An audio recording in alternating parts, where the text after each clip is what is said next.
Gelerse de ne? Moskova gidiyor ben Rusya, Moskova.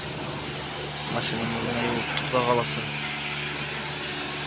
Sıradbek makesinde tutuğa kalasa gelip görer. Mənzər şözəm burada qıstağında, Şərəbat mahalləsində.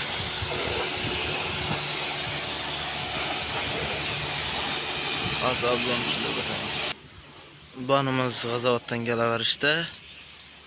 Bu anımız Kamyoncu Magitariş yolunda dik nəsində ilə Şan tərəfində Moyke Cəyləskan.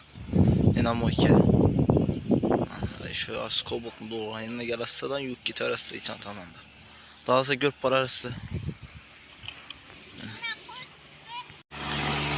В общем, gap yok.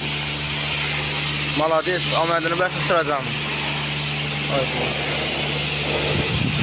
Gələ verəsdə.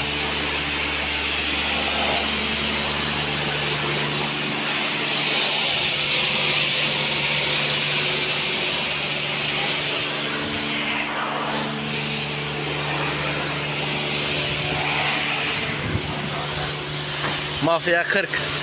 Kuda kalasa taze Mokya'ya geldik yine. Sıracanlı Mokya'sına geldik. Yine piyano acayip. Zakonni.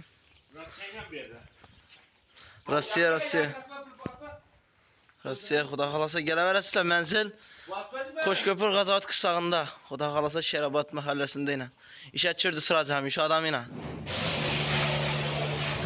Geleversiyle. Kuda kalasa yine piyano.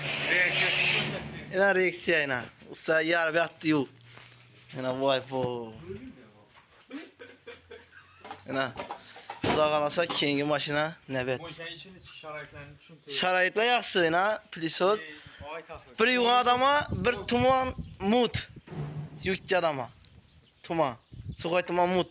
Gələrsə mən namımla. Vay. Bir suxoy tuman mən yine. Yine şu adamın deyiri gibi.